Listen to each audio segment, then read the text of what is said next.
This is a common problem with this type of tap. Once you've removed the cover there and the grub screw, it can still be very difficult getting the handle off.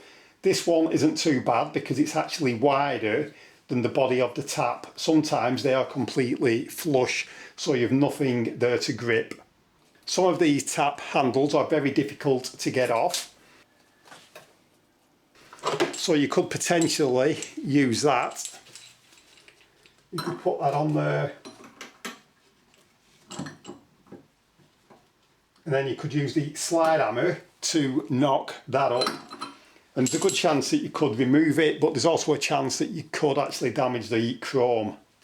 I have done a video on how to service a tap like this, which I will link to in the description. So to start off with, the water has been isolated. I'm just going to remove the colour indicator from the front there.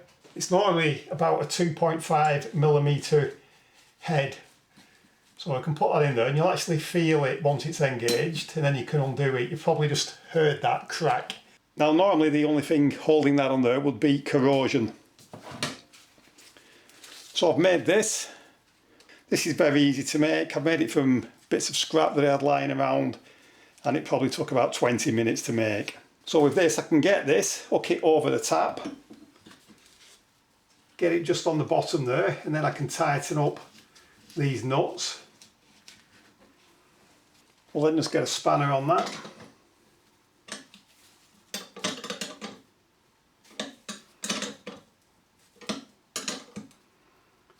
So that is now gripping the tap handle, and because it's wood it shouldn't damage the chrome.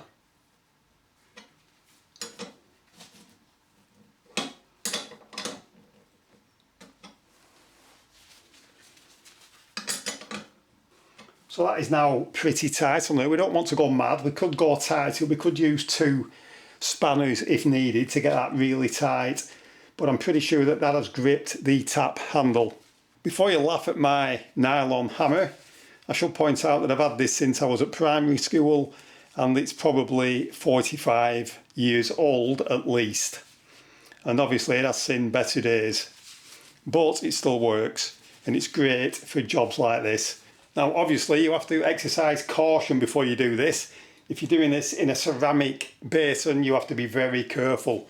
What you don't want to do is damage anything. So what I'm going to do now is I'm going to take the nylon hammer, and I'm simply going to use this as a slide hammer, and I'm just going to tap up the top there gently. That should remove the handle.